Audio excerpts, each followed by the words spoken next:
Hi guys, Dr. Tata here and welcome back to Doctor's Gaming and welcome to another session of D&D DocTails. For those of you who don't know, this is a completely new series for me at least. This is a series where I talk about some of the D&D adventures that I have had. Very recently I've been invited to be a dungeon master in Dungeons and Dragons, and this is my way of writing down what has happened and letting you guys know what has happened during the campaign that I've been running, which is, as you guys can see from the above me, the Curse of Strahd campaign. This is one of the more popular campaigns to run as new DMs and also just as experienced DMs. I am definitely one of the new DMs and GMs, and I have been enjoying the heck out of just playing the game and enjoying it with my players. Now, for this campaign, I've only got one other player who plays four different characters, which we will introduce shortly. But this is a series of just me telling the tale of what had happened during our campaign. It's still ongoing, so we are still going through a lot of the series, but I had decided, seeing as the game is going so quickly, I want to write it down and let you guys know what is going on. So in this episode, we are going to be talking a little bit about the villain of the campaign. This dude right here. I almost went to the wrong direction. There we go. This dude right here, the main villain of the campaign. The last episode, we introduced the characters, which we are going to review quickly. But this time, we have to introduce the villain, tell you a little bit about his backstory, as well as giving you his motivations. And we are going to end the episode by explaining how or if the characters that play during the session can defeat him. So let's quickly head straight into the character review. If you want a full backstory for each of the characters, you are more than welcome to check the link down below or on the side or in my list, because I'm going to make a list for this, the playlist for this series, to go back and watch session 0 introducing the main characters. But this is session 0 introducing the main villain. We have to go through all of these things before we can actually get into any campaign anyway. These are the kinds of things that GMs and DMs have to work out before they even start any story. They have to make the main villain, they have to have a reason the characters go into their adventure. And for this, main villain is one of the better ones to work with. So let's head over to the character review screen, and I'll see you guys in just a second. Varus Bloodsilver, a level 1 elf paladin from the Ireena forests, who found an eldritch tome that haunts his dreams and writes down his nightmares every morning. He is searching for a way to get rid of the tome, as well as getting over the banishment from his ancestral home. Being the only heir to the Bloodsilver line and not possessing magic was too much for his abusive family to bear, so they banished him into the surrounding woods. His search is always guided by his devotion to Tyr, the god of justice. Laura Moonsilver, a level 1 half-elf ranger and a socially awkward researcher with a passion for exploration and the wild. She was mistreated her whole life and was never accepted into her elven half of the family, for being half-blood. Her half-brother Varus was the only one that treated her with any care and respect, and as such she vowed to always be by his side during his adventures, which proved to be good, as they have formed a close bond and have had many adventures together. Rancor, Voice of Reason, a level 1 human fighter from the realm of Exandria and the continent of Taldore. He lived a fruitful and slightly misguided life, rising in the rank of the Whitestone Army, the town he was born in. Under the guidance of the leaders of the town, Lord and Lady Briarwood, who, unknown to Rancor, were a vampire and an extremely powerful cultist wizard, destroying the town using dark magic. Rancor bravely fought back but was unable to defeat them. In the process, he made an unforgivable mistake, which cost many lives, causing him to leave the town and seeking redemption elsewhere. Juzba the Goblin, a level 1 goblin cleric from the plane of Ravnica. Juzba was raised with a misunderstanding of right and wrong, under the guidance of a cruel, one-eyed minotaur known as Borborygmos.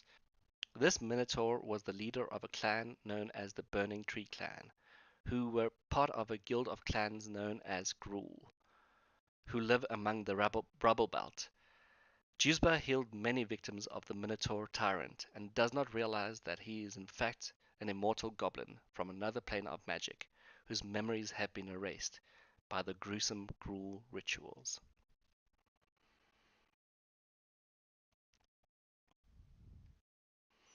Alright, so there we have the introduction to our main characters, the people who will be facing against our main villain. But like I say, we need to know more about this main villain.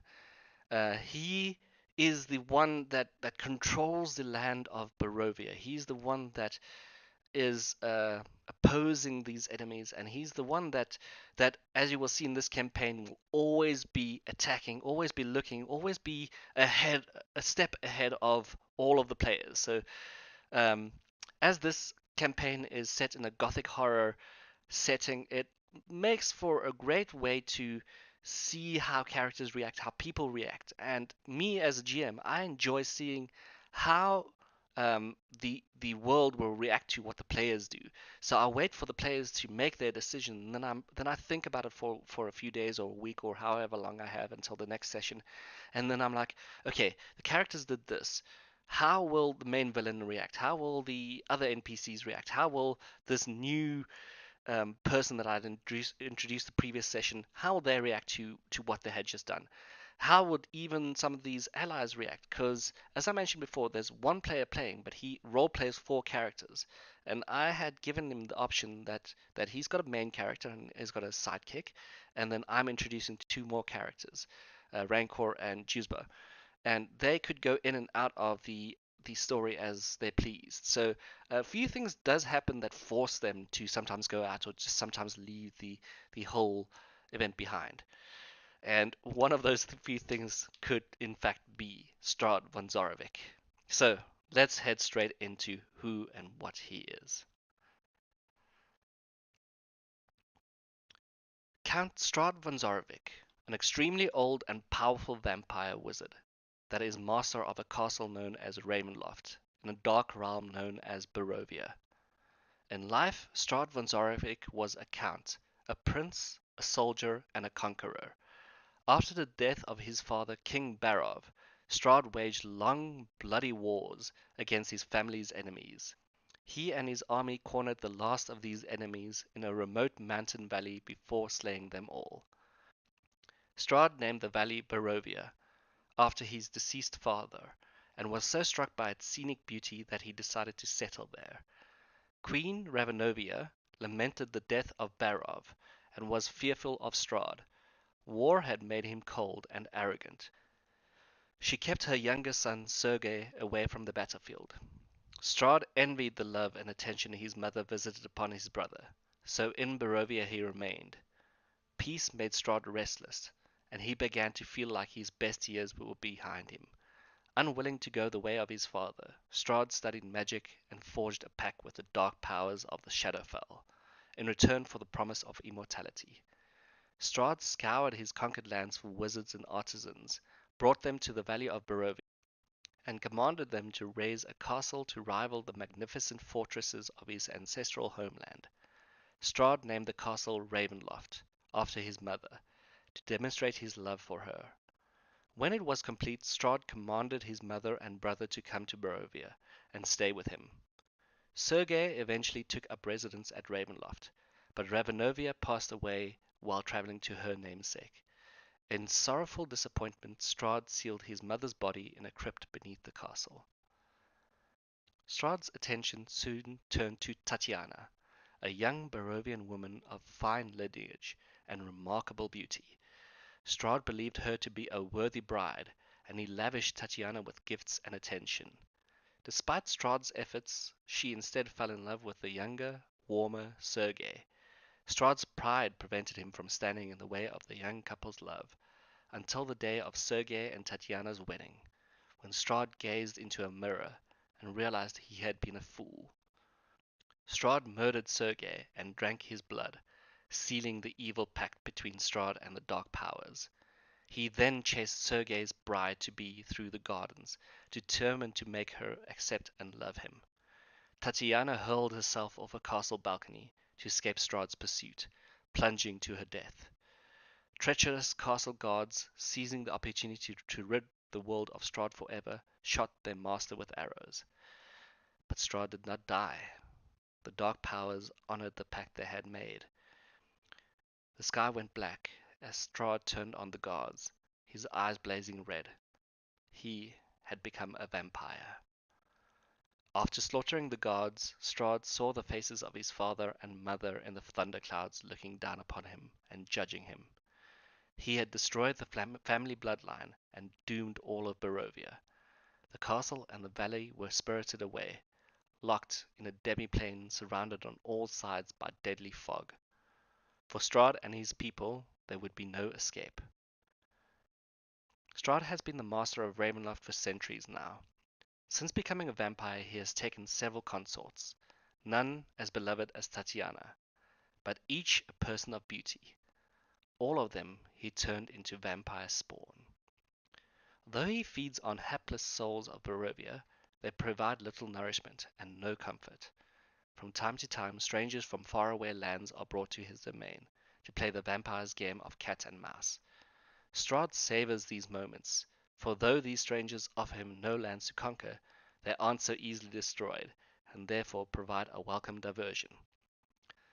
Strahd believes that the key to his escaping Barovia lies in finding someone worthy to rule in his stead. But his arrogance is so indomitable that no one is ever good enough in his eyes. He believes in his cold heart that only a von Zarovich, as great as he or his father, could sway the dark powers to release him.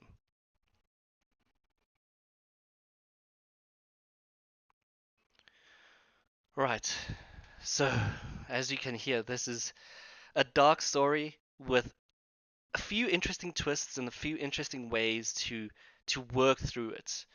And as the dungeon master, playing a character like Strahd is easy enough to metagame and easy enough to try and understand. Now, there are a few things that he can do that well, he can and cannot do that does not allow for metagaming. But his arrogance and his age allows you to play a villain that is completely in control of what he does and how he does it.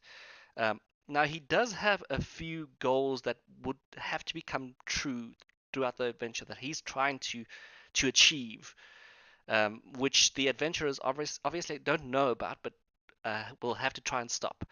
Now, for me, I'm lucky. I don't have to keep the goals a secret from you guys, as the players already know some of this stuff, as they're already quite far ahead at this point. And we had already played through quite a bit of these things, so I had not told the player about any of these goals. But he obviously, you realize soon enough what some of Strahd's goals are. But this is the point where it gets really interesting to see how Strahd will react to any one of these goals being just broken or stopped or whatever. So let's get straight into the goals so you guys can see what I mean.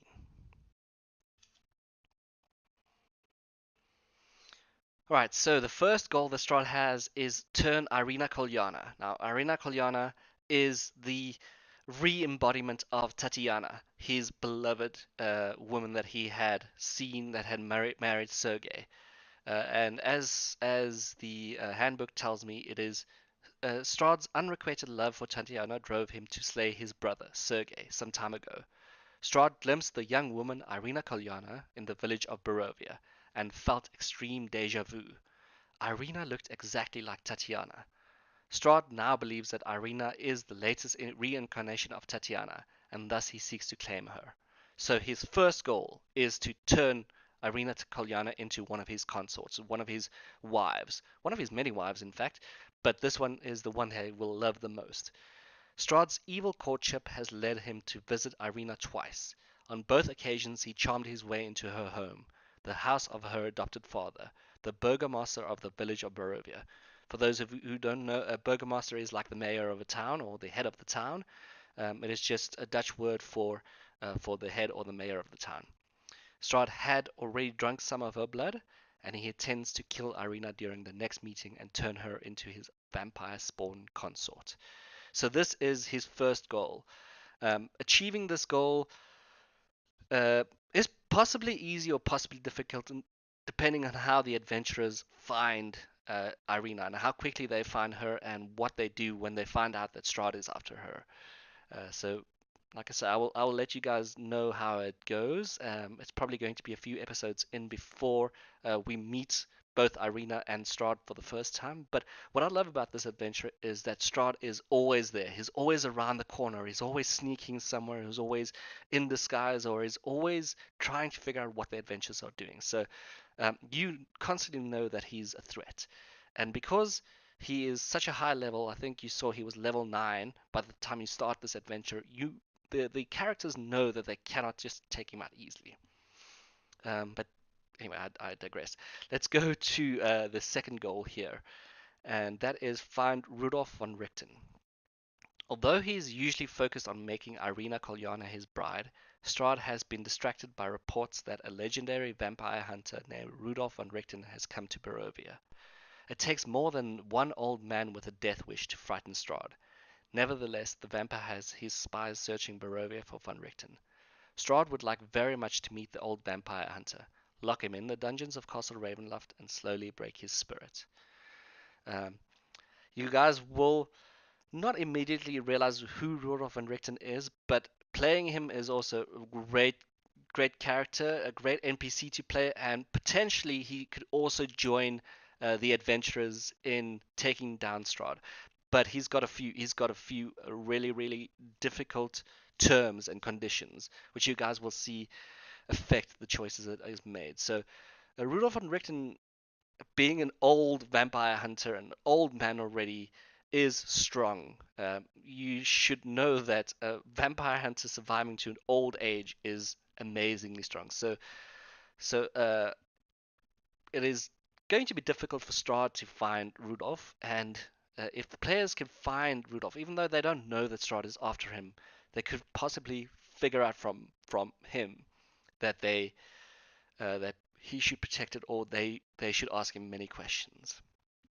The third and final goal that Strahd has within this campaign, that he seeks all the time, and that distracts him from the other two goals, perhaps, is searching for a successor or consort. Strahd can sense the arrival of new blood in his domain. When newcomers enter Barovia, he shifts his attention from Ireena Kolyana and von Richten to his new guests, so that he can determine whether any of them is worthy to be his successor or consort. Now, this is something that I'll give away to you guys, but it's something the characters won't know. Eventually, he decides that none of them can replace him as master of Barovia, but it doesn't arrive at this conclusion immediately. So, this is also something that I'm playing through at the moment, so I'm hoping that the player does not see this, but I doubt he will. Um, it's it's an interesting way to try and lock the characters in and try and make them understand Strahd himself as a character, is by telling them, I've got riches, I've got power, you can marry me, just do whatever you wish, be my successor, be my consort, just get these things, get this, get that, get information, play that cat and mouse game I mentioned earlier. This is where it's amazing. Strahd pays close attention to adventurers who are charismatic and arrogant, like himself. He focuses his attacks on them to see how much they can withstand. If they crumble easily, he loses interest in them. If they exhibit great fortitude and defiance, his interest is piqued. Even more so if the character displays uncommon knowledge or beauty. Such a person might not be worthy to succeed him, but the man or woman might provide amusement to Strahd as a new possession. So there you guys have it. Strahd von Zarovich, a truly interesting character with quite a few interesting goals. And as I start with the next session, because the next video you guys will have will be the first session, the first episode, and the start of the adventures. You will see how some of these pieces start fitting in together and how some of them work. But before that, I had to do another reading, another goal, and another part of the story that makes it more intriguing, and that makes this whole adventure replayable. And that is what the book called Drawing on the Fortunes of Ravenloft.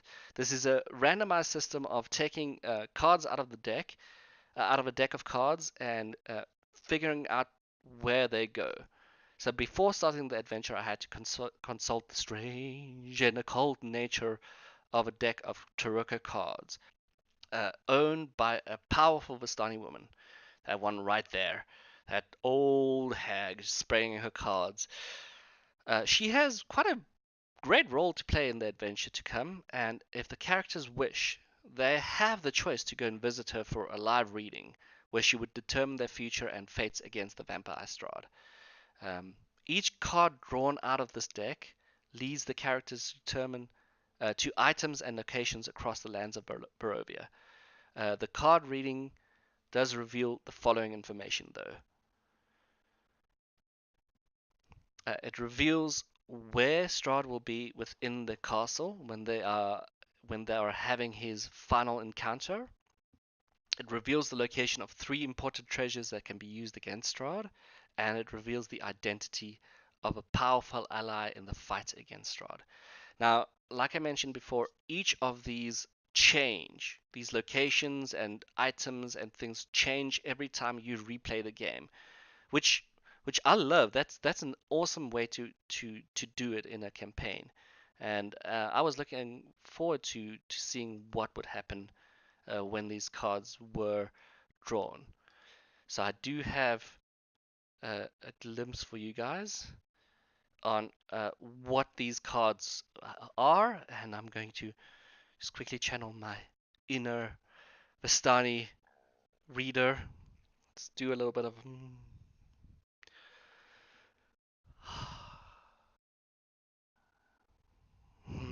yes. I can see many things.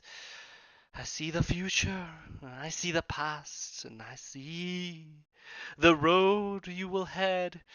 I, this powerful Vistani, which will be unnamed for the moment, until you see me in the adventure, will take a card from the deck and throw it, revealing it to be the Master of Glyphs, the priest. This card tells of history. Knowledge of the ancient will help you better understand your enemy.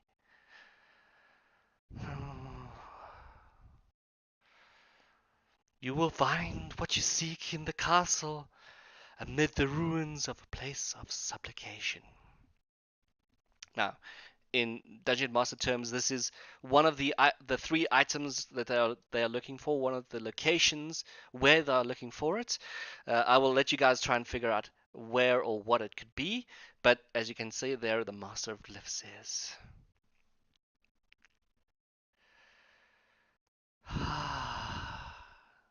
We are ready to draw the next card. Let the magical power within me reveal the healer, the 3 of Glyphs. This card tells of a powerful force for good and protection, a holy symbol of great hope. Look to the west. Find a pool blessed by the light of the white sun. There you will find this holy symbol, this great and powerful item. Getting back to the DM here for a second.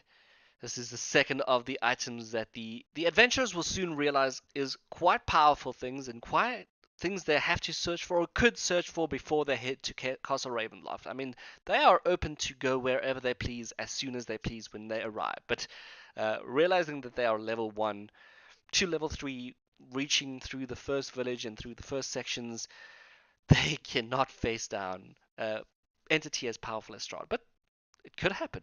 It's not to say that it won't happen, but it could happen.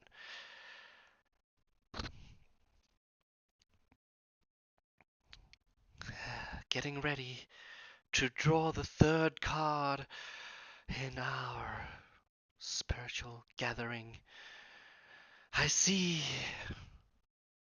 the Dictator. This is a card of power and strength. It tells of a weapon of vengeance, a sword of sunlight. Yes, yes, I see a throne fit for a king.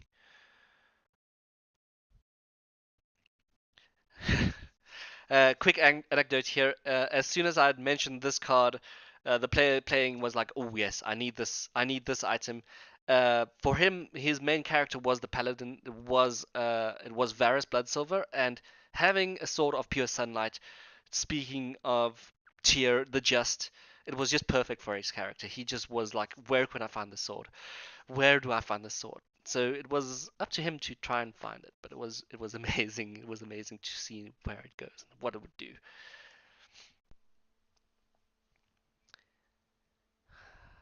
This card that I'm about to draw tells me it tells me many things, but the most important of it tells me of an ally, a great and powerful master that will help you against the fight with Strahd, the devil himself.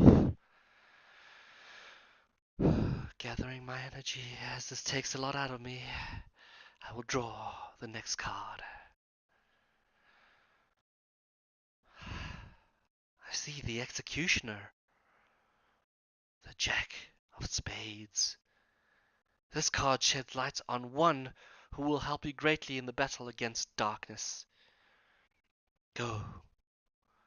Seek out the brother of the Devil's Bride.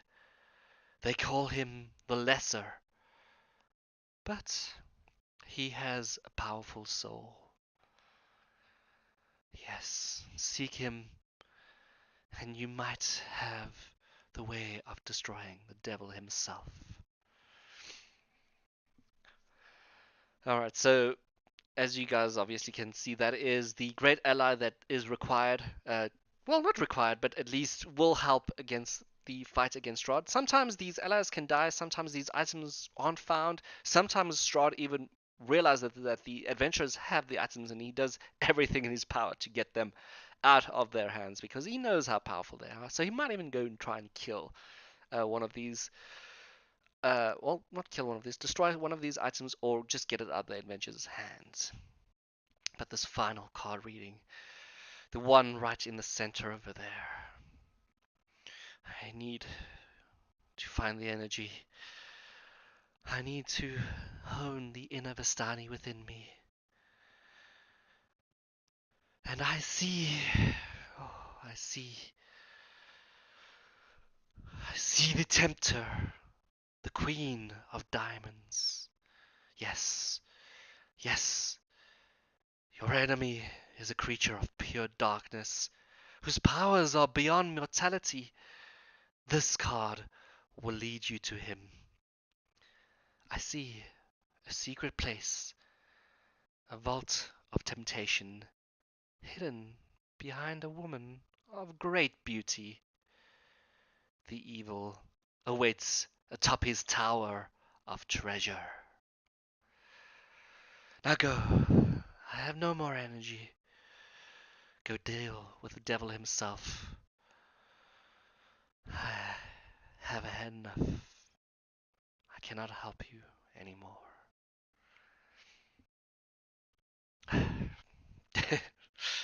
Yes, so those are all basically the items required to start this adventure. You need to know what the villain can do, what the adventurers can do. You need to talk with the players that you have eventually, get a good backstory going, and get a good way to link all your characters together, or at least link them to the adventure. And I had felt at that stage that we had quite a good group of characters with quite a varied background trying to get forced into each other.